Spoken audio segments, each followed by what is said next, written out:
In cold night skies emerged a being of heavenly form, a seraphic scepter of a man, majestic anatomically, eerie physiologically. I felt its substance ethereal, not of a mortal plane. With wary steps I approached, weariness creeping in. This radiant entity was insidiously draining me of energy, and I, growing anemic, slowly turned pernicious. My eyes glared at the cimmerian visage before me. It subdued my faculties, making me slave to cholinergy. Frozen in this deplorable state, I tried to utter questions. Desperately, I was hoping to force through this endless seam, this river of mystery that flooded my neuronal labyrinth. I felt myself communicating, but my mouth was not moving. I understood this organism's words, but it spoke none. To my pure bewilderment, I was intertwined with this enigma. The winds bore not our sounds, for our communication was not earthbound. This being paid the earth a visit, and I was its medium, oh so exquisite. But they did not come in spaceships, nor were their fleets as blood-curdling as ours.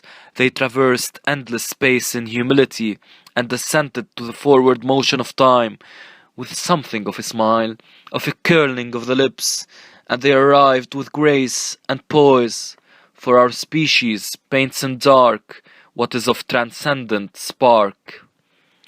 These luminous entities sought mere understanding, and I found these requests not too demanding.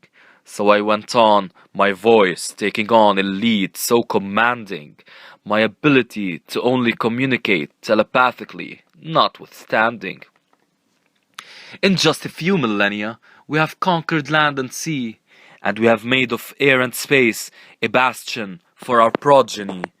In our more primitive state, we built pyramids galore, and spread languages and tales from shore to shore. Through chemicals, we have battled other chemicals, and through these medicines, we have fought hideous tragedies.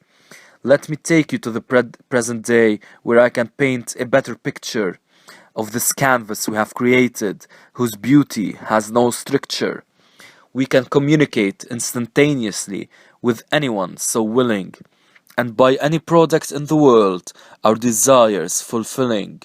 Give us a day, and with anyone we would interact physically, and in mere seconds we could split the world, oh so fittingly.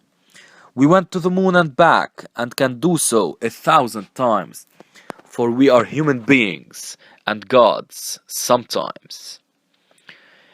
Excuse me, dear human, for I seem to not have heard a mention of the diseases you've cured, or the wars you've avoided. O kind orator, whose presence I respect, you never mentioned why your society spends so much on defense, when it cannot care for its sick, nor medications dispense. My beloved companion, perhaps you forgot to explain to me why some men die of largesse, while others wilt in distress. Life form oh so pure, I implore you to help me understand how your mother was betrayed by a green demon, yet you stand here proud, you and your legion.